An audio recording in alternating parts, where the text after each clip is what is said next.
Hello everyone, मेरा नाम है सपना और मैं स्वागत करती हूँ आप सभी का मेरे यूट्यूब चैनल में।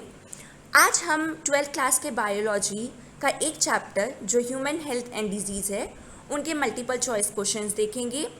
तो लास्ट तक वीडियो ज़रूर देखिएगा, लाइक शेयर एंड सब्सक्राइब भी ज़रूर करिएगा एंड आई होप ये आपके लिए बहुत यूज़फुल होने वाला है। So let's start.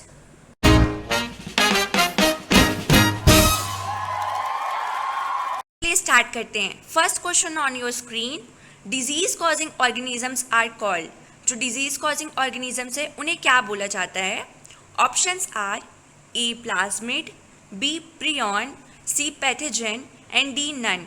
हालांकि मैंने ऑप्शंस करेक्ट ऑप्शन को टिक कर दिया है, लेकिन हम सारे ऑप्शंस को ज़रूर देखेंगे एक बार। तो जो प्लाज्मिड होता है वो एक्स्ट्रा क्रोमोसोमल मटेरियल होता है जो कि बैक्टीरिया में प्रेजेंट होता है। जो प्रियन है ये वायरसेस में देखने मिलते हैं। इसका आंसर है पैथोजन। और ये क्वेश्चंस जो मैंने रखे हैं सारे एनसीईआरटी से हैं, so it will be very useful for you.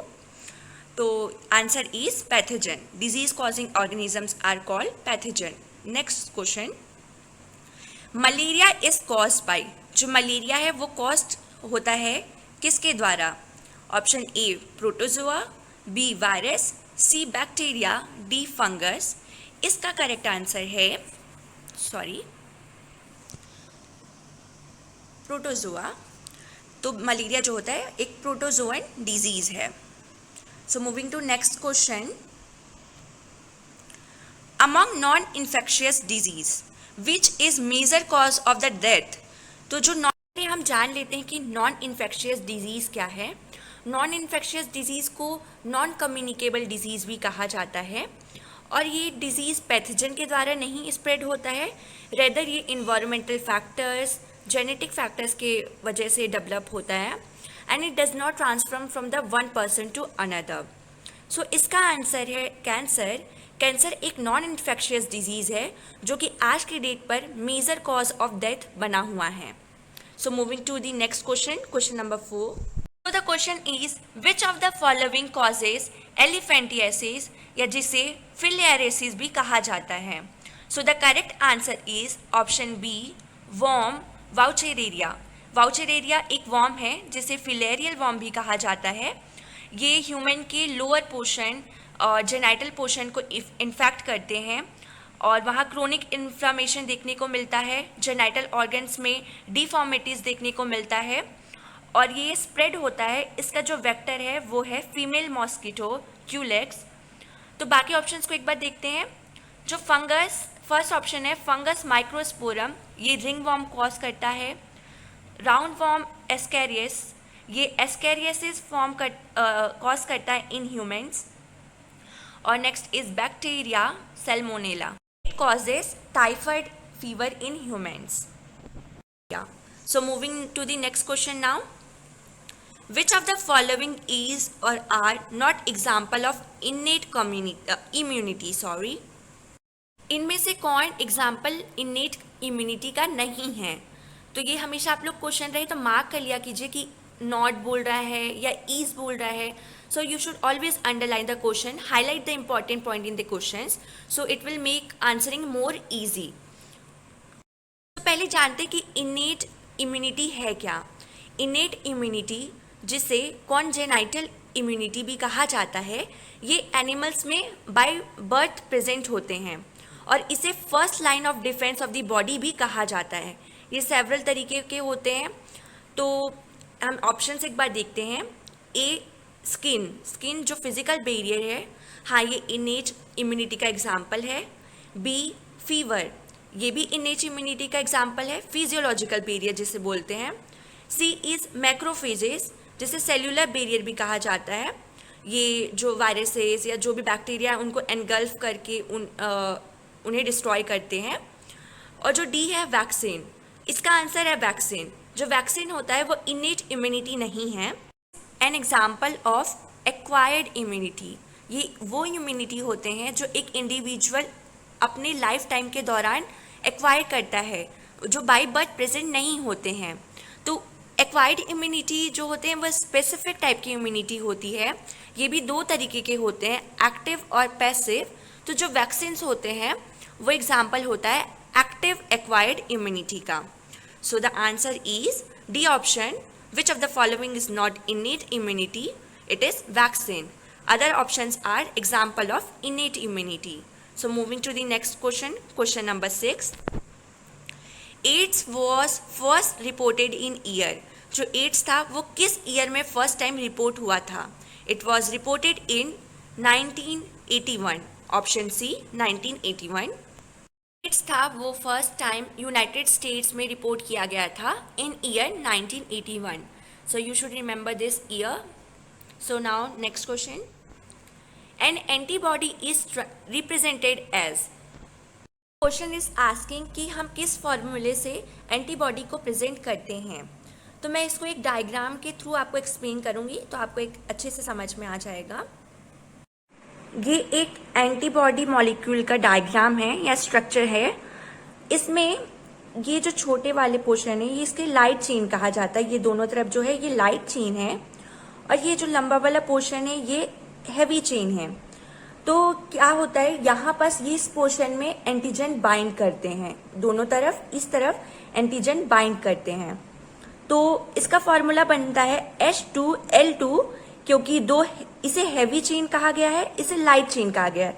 तो एक स्ट्रक्चर में दो हैवी चेन होते हैं, दो लाइट चेन होते हैं. सो आई होप उस डायग्राम से आपको समझ में आ गया होगा कि इसका फॉर्मूला H2L2 होता है क्योंकि एक स्ट्रक्चर में दो हैवी चेन होते हैं और दो लाइट चेन होते हैं. और ये जो चेन है ये हैवी चेन और लाइट चेन आपस में डाइसल्फाइड बॉन्ड से जुड़े हुए होते हैं. Time for next question, question number 8. Cell mediated immunity is mediated by. तो मैं इसके लिए भी एक डायग्राम से आपको पहले एक्सप्लेन करती हूँ फिर आपको समझ में आएगा. तो मैंने यहाँ एक टेबल बनाया है. तो पहले ह्यूमन बॉडी में दो तरह के लिम्फोसाइट्स होते हैं, टी लिम्फोसाइट और बी लिम्फोसाइट. सो ये टाइप्स ऑफ लिम्फोसाइट में हमारी बॉडी में दो तरह के एक्टिव इम्यून सिस्टम डिवाइड किए गए हैं. एक होता है सेल मीडिएटेड इम्यून सिस्टम और दूसरा होता है एंटीबॉडीज मीडिएटेड इम्यून सिस्टम. तो जो सेल मीडिएटेड इम्यून सिस्टम है that is based on T lymphocyte और जो एंटीबॉडी मीडिएटेड इम्यून सिस्टम है that is based on B lymphocyte. और जो ये सेल मीडिएटेड इम्यून सिस्टम है इसमें एंटीबॉडीज नहीं फॉर्म होते हैं, जो ध्यान रखने वाली बात है. और जो B lymphocyte based immune system है मतलब एंटीबॉडीज मीडिएटेड इम्यून सिस्टम जिसे ह्यूमरल इम्यून सिस्टम भी बोला जाता है, उसमें एंटीबॉडीज बनते हैं. I am sure with that table आपको समझ में आ गया होगा कि आंसर क्या है. जो सेल मीडिएटेड इम्यूनिटी है that is mediated bye T lymphocyte और इस सेल मीडिएटेड इम्यूनिटी को हम सेल्यूलर इम्यूनिटी भी कहते हैं. So next question. Malaria is transmitted by the bite of female. जो मलेरिया है उसका वेक्टर क्या है ये पूछना चाहता है कि उसे कौन ट्रांसमिट करता है. तो इसका वेक्टर है या इसकी वेक्टर है एनोफिल मॉस्किटो. जो एनोफिल मॉस्किटो है वो फीमेल मॉस्किटो वो ट्रांसफ़र करती है malaria to a healthy person. तो option C anopheles mosquito. So moving to the next question. Question number 10 is, during malaria, there is rupturing of RCB, which release a toxic substance called. हम एक brief में malarial जो disease है उसका cycle देखते हैं एक बार. तो क्या होता है, malaria is cause by Plasmodium. जो प्लाज्मोडियम है it is a type of protozoa. तो ये जो प्लाज्मोडियम है वो हमारी ह्यूमन बॉडी में एंटर करता है in the form of sporozoites. Sporozoite उनका इन्फेक्शियस फॉर्म है. तो क्या होता है, जो फीमेल एनोफिल्स मॉस्किटो है इन्फेक्टेड हैं जो, उनके बाइट के थ्रू प्लाज्मोडियम हमारी बॉडी में एंटर करेगा. तो ये जो पैरासाइट हैं ये पहले तो हमारे लीवर सेल में मल्टीप्लाई करेंगे. जब लीवर सेल में मल्टीप्लाई करते हैं तो वो हमारी रेड ब्लड सेल्स को यानी आरबीसीज को अटैक करना शुरू कर देते हैं.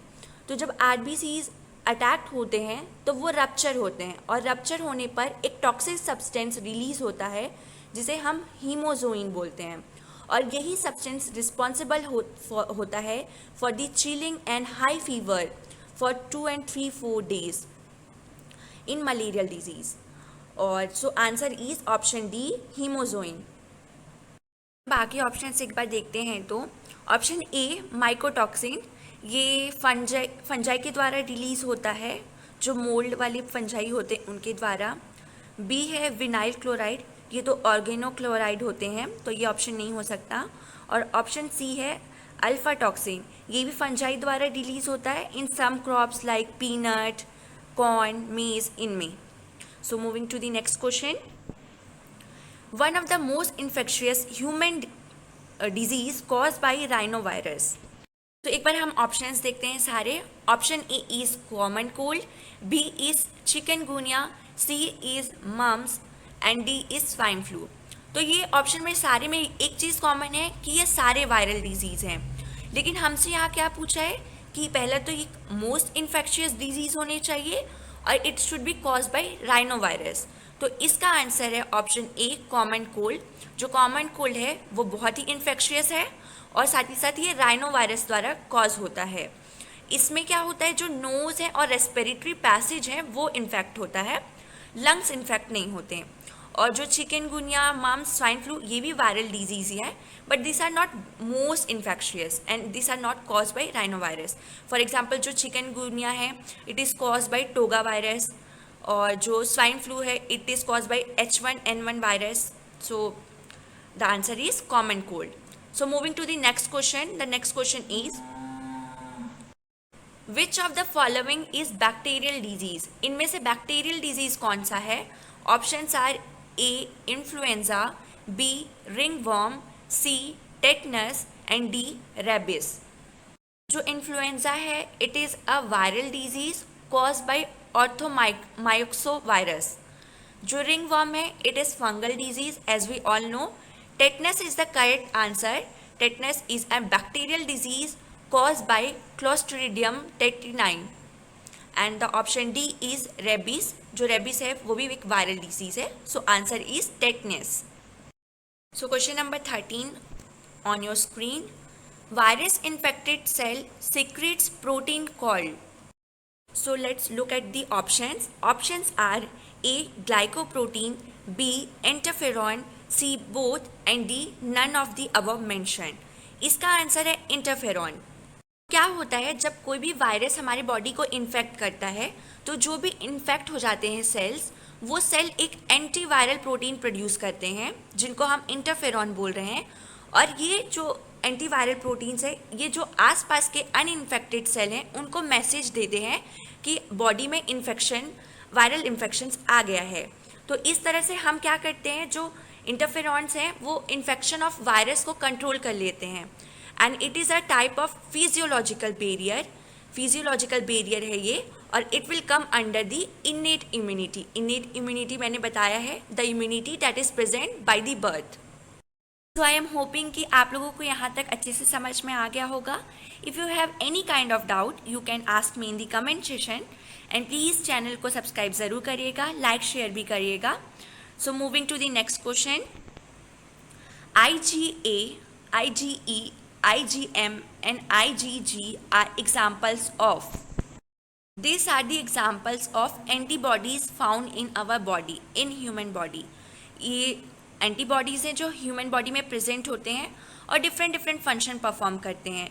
जैसे कि जो IgA है ये ह्यूमन के बॉडी सरफेस को प्रोटेक्ट करता है, जो IgE है वो एलर्जी वगैरह से प्रोटेक्ट करता है, और जो IgM है it protects body blood stream, और जो IgG है इट प्रोटेक्ट्स बॉडी फ्लूइड। सो अलग अलग एंटीबॉडीज़ के अलग अलग काम है, तो these all are examples of antibodies। Next question, which of the below is example of autoimmune disease। पहले समझते हैं कि ऑटो इम्यून डिजीज़ है क्या। क्या होता है, कई बार जो हमारी इम्यून सिस्टम है वो सेल्फ और नॉन सेल्फ यानी फॉरेन मटेरियल और सेल्फ के बीच में डिफ्रेंशिएट नहीं कर पाता है। तो वैसे समय पर जो एंटीबॉडीज़ होते हैं वो सेल्फ एंटीजेंस के लिए भी बनने लगते हैं, या जो ह्यूमन के खुद के सेल्स हैं उसके अगेंस्ट एंटीबॉडीज़ बनने लगते हैं, और ये एंटीबॉडीज़ फिर डिस्ट्रॉय करने लगता है उस सेल्फ टिश्यू को या सेल्फ एंटीजन को, तो उसे कहा जाता है ऑटो इम्यून डिजीज़। इसका आंसर है ऑप्शन ए रूमेटॉइड अर्थराइटिस। इसमें जो जॉइंट्स होते हैं उनमें पेन होता है and it is due to the presence of rheumatoid factor, जो कि एक तरह का IgM एंटीबॉडीज़ है। तो एक एग्जाम्पल है ऑटो इम्यून डिजीज़ का। इसके अलावा हम एग्जाम्पल देख सकते हैं जैसे मिस्थेनिया ग्रेविस, परनीशियस अनीमिया या फिर हैशिमोटो डिजीज़। ये सारे ऑटो इम्यून डिजीज़ के एग्जाम्पल हैं। Now time for question number 16. Question number 16 is the yellowish fluid colostrum secreted by mother during initial days of lactation has which of following antibodies? So the question is asking जब baby की delivery हो जाती है तो जो initial stage के जो initial days के जो लैक्टेशन होते हैं तो उनमें येलोइश फ्लूइड प्रेजेंट होता है जिसे हम कोलोस्ट्रम बोलते हैं। उनमें एंटीबॉडीज़ प्रेजेंट होते हैं। वो एंटीबॉडीज़ कौन से हैं? तो उसका आंसर है ऑप्शन डी, IgA। तो ये एंटीबॉडीज़ उसमें प्रेजेंट होते हैं जो इन्फेंट को प्रोटेक्ट करते हैं डिफरेंट टाइप ऑफ पैथोजन से। They also protect their mucous membrane, outer surface of the body. So the answer is option D, IgA। अगर यहाँ क्वेश्चन पूछता कि जब बेबी जो फीटस होता है, जो अनबॉर्न बेबी है, उनको भी कुछ एंटीबॉडीज़ अपने मदर से थ्रू प्लेसेंटा ड्यूरिंग प्रेगनेंसी मिलते हैं, तो वो कौन से एंटीबॉडीज़ होते हैं? वो होता है IgG। ये ऐसे एंटीबॉडीज़ हैं जिनके पास कैपेसिटी होता है to pass through placenta. So question number 17 on your screen, AIDS is diagnosed by which test? तो हम एड्स का कैसे पता लगा सकते हैं? Options on your screen. Option A PCR, option B Widal test, option C ELISA and option D Schick test.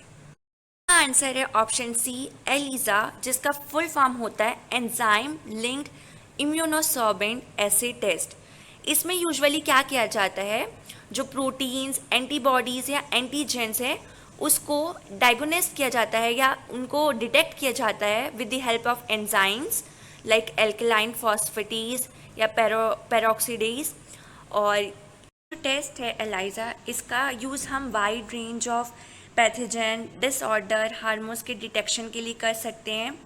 इसका use different disease like AIDS, HIV infection, hepatitis, STDs, thyroid disorders, इन सारे के लिए किया जाता है।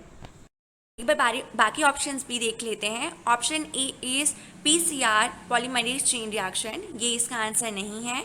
ऑप्शन बी वाइरल टेस्ट, इसका use हम टाइफाइड फीवर के डिटेक्शन के लिए करते हैं। And option D is Schick test, इसका हम यूज़ डिप्थीरिया के डिटेक्शन के लिए करते हैं। So now let's move to the question number 18.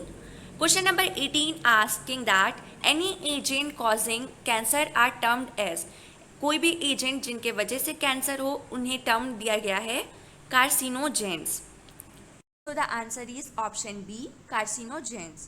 Now moving to the question number 19.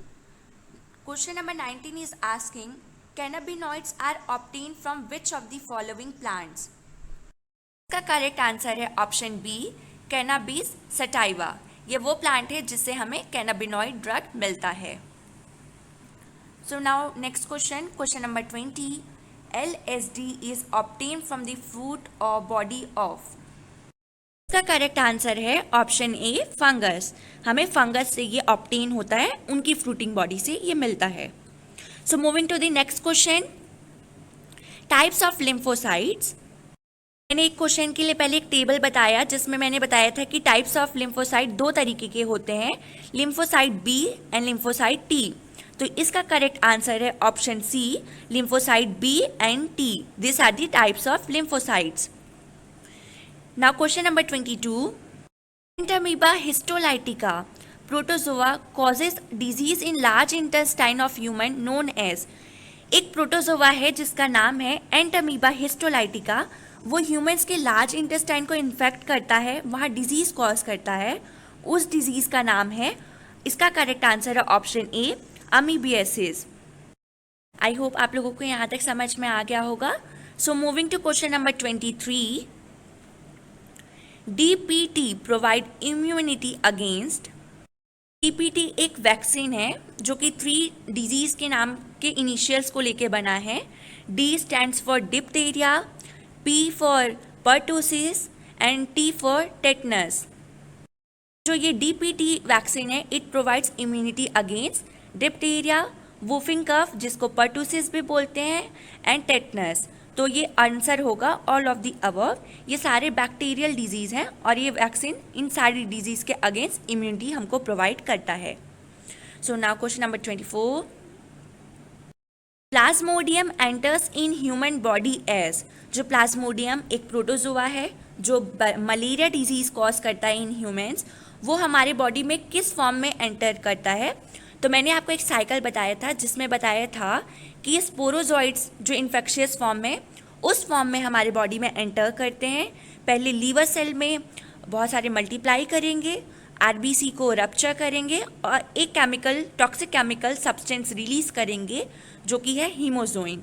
इसका आंसर है ऑप्शन बी, स्पोरोजॉइड। स्पोरोजॉइड के फॉर्म में वो एंटर करता है in human. So one word questions कुछ रखे हैं मैंने। फर्स्ट क्वेश्चन इसमें है कैंसर डिटेक्शन टेक्निक्स।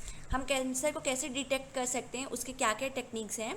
इसमें आता है blood examination, biopsy, x-rays, CT scan, MRI, pap smear and some modern techniques. ये सारी यूज़ करके हम कैंसर को डिटेक्ट कर सकते हैं और ये अर्ली स्टेज में डिटेक्ट हो जाए तो सक्सेसफुली ट्रीटेड भी किए जा सकते हैं। Next question is types of immunity. जो टाइप्स ऑफ इम्यूनिटी हैं वो दो तरीके के पहले तो आएंगे, इननेट जिसे नेचुरल भी बोला जाता है और नॉन स्पेसिफिक भी बोला जाता है। फिर नेक्स्ट टाइप आता है एक्वायर्ड या जिसे स्पेसिफिक इम्यूनिटी भी बोला जाता है। और इस एक्वायर्ड इम्यूनिटी में ही दो तरीके के होते हैं, एक्टिव एंड पैसिव। एक्टिव वो है जहाँ नेचुरल इन्फेक्शन या वैक्सीनेशन के थ्रू एंटीजेंस डाला जाता है बॉडी में, उसके रिएक्शन में बॉडी एंटीबॉडीज़ बनाता है। या फिर पैसिव वो है जिनमें डायरेक्टली हम एंटीबॉडीज़ डालते हैं किसी भी डिजीज़ को, इन्फेक्शन को क्योर करने के लिए। Next question is antihistamine, adrenaline and steroids are given for instant relief from. इसका आंसर है from the symptoms of allergy. होता है during the allergy chemicals like histamine, serotonin are release from the mast cell of the body. तो उसको suppress करने के लिए ये सारे केमिकल्स दिए जाते हैं ताकि हमें इंस्टेंट रिलीफ मिल सके। इसके अलावा कुछ इंपॉर्टेंट पॉइंट्स जो मुझे पर्सनली इंपॉर्टेंट लगते हैं वो भी मेंशन करना चाहूँगी, जैसे कि एड्स को स्लिम डिजीज़ भी कहा जाता है। कुछ फीचर्स बताती हूँ एक्वायर्ड इम्यूनिटी के। ये स्पेसिफिक होते हैं, डाइवर्स होते हैं, they can discriminate between the self and non self, और ये मेमोरी बेस्ड होते हैं। क्या होता है जब पैथोजन फर्स्ट टाइम बॉडी में एंटर करते हैं तो हमारी बॉडी प्राइमरी इम्यून रिस्पॉन्स देती है, लेकिन उसकी मेमोरी एक्वायर्ड कर लेती है, उस पैथोजन की मेमोरी एक्वायर्ड कर लेती है। तो नेक्स्ट टाइम जब सेम पैथोजन हमारी बॉडी में एनकाउंटर करेगा तो हमारी बॉडी उस पैथोजन को रैपिडली रिकग्नाइज कर लेती है और उसके अगेंस्ट एक्ट करती है, जिसको हम सेकेंडरी इम्यून रिस्पॉन्स बोलते हैं। तो ये जो है ये मेमोरी बेस्ड इम्यून सिस्टम है। इसके अलावा मैं कुछ लिम्फॉइड ऑर्गन्स के बारे में बताती हूँ। लिम्फॉइड ऑर्गन्स वो ऑर्गन्स हैं जहाँ जो लिम्फोसाइट है वो ओरिजिन होते हैं, मैच्योर होते हैं और मल्टीप्लाई करते हैं। जो प्राइमरी लिम्फॉइड ऑर्गन्स हैं वो हैं बोन मैरो एंड थाइमस, और जो सेकेंडरी लिम्फॉइड ऑर्गन्स हैं वो हैं spleen, lymph nodes, tonsils, Peyer's patches of the small intestine. So आज के लिए इतना ही। So thank you guys for watching my video. मैं फिर आऊँगी एक न्यू चैप्टर के साथ, तब तक के लिए नमस्कार। फिर मैं मिलती हूँ एक नए वीडियो के साथ। Till then stay safe, stay home, bye, thank you.